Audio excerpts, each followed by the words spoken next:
Mark, good to see you. Today, we're going to talk through 4 reasons your taxes will be higher in retirement. Many people assume their taxes will be lower in retirement, but that is not always the case. In fact, there are 4 good reasons you can plan on your taxes being higher. First, you don't want to compromise your quality of life in retirement, so you probably won't be spending less. In fact, you may be spending more, and you will need the income to support that lifestyle. Yeah, if you think about it, Aaron, when we were told way back in the day that, hey, put your money in grow it tax deferred because when you retire and pull it out, you're going to be in a lower tax bracket. And really, I would tell you that's a myth. I mean, what we're seeing with people, especially if you've been a good saver, you're actually getting penalized from a tax standpoint. And many people are in much higher tax brackets in retirement.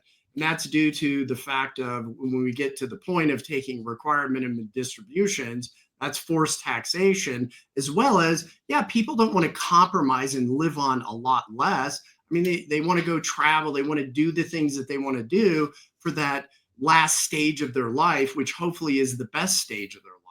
hmm And we will get through all those reasons. You did mention RMDs, but first, tax rates are set to increase. Many financial experts believe the Tax Cuts and Jobs Act of 2017 reduced federal tax rates to the lowest they may ever be. And those cuts are set to expire at the end of 2025. Yeah, so when we look going into 2026, if Congress does absolutely nothing, then yes, tax rates go up. And you can see from the chart, the highest marginal tax rates going back to 1913. In fact, the average is 57 and a half. Currently, we're at hmm 37%. So hmm I would submit to you, this is when we need to do the tax planning because tax rates are going to go up. By default, they have to go up. How else are we going to get out of debt? Right. Before we talk about the debt, though, let's talk about those RMDs, Yeah. required minimum distributions. Explain how this affects our taxes. So require minimum distributions. Now, one of the things the government has done is they've moved up your age. It used to be for everyone, it was 70 and a half. Then it was 72. Now, if you were born before 1960, you're at 73. And then, of course, after 1960, everybody else is 75.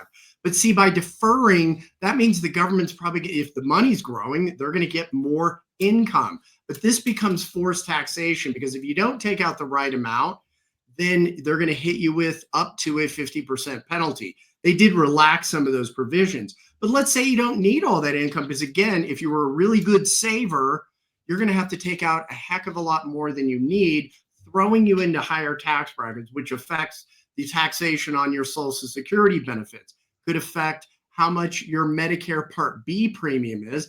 So ultimately, a lot of people are paying surcharges.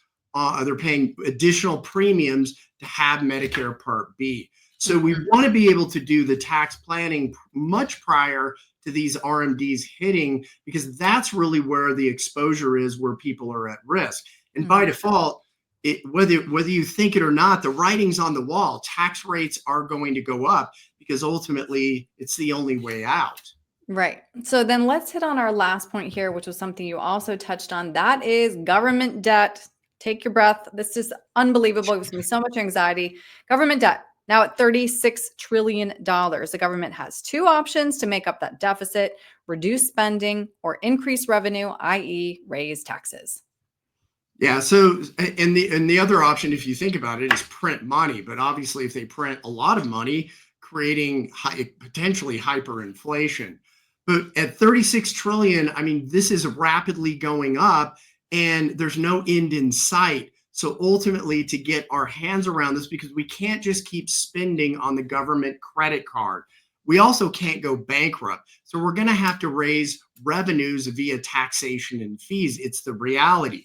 So the opportunity that we have as individuals is, hey, we can't control what government does, but we can control when we pay taxes. And I would submit to you, this is the time to take the bull by the horns and do that tax planning, look at Roth conversions, cash value life insurance, different things like that, to basically diversify away from the tax deferred bucket into the tax free bucket. hmm The key is to start planning for that now. Mark, if somebody wants to talk through those strategies with you, what's the best way to reach you?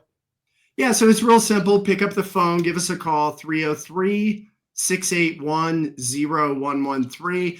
Obviously, we can schedule a quick phone call. Maybe you have 1 or 2 questions. Maybe it's more extensive than that, but we can schedule an in-person appointment, Zoom appointment. And also you can go to our website, mcgregorwealth.com, and there is a link to my calendar. Very easy to do. You can match it up with your calendar and easily schedule the appointment. Great. Mark, thank you. All right. Thank you, Erin.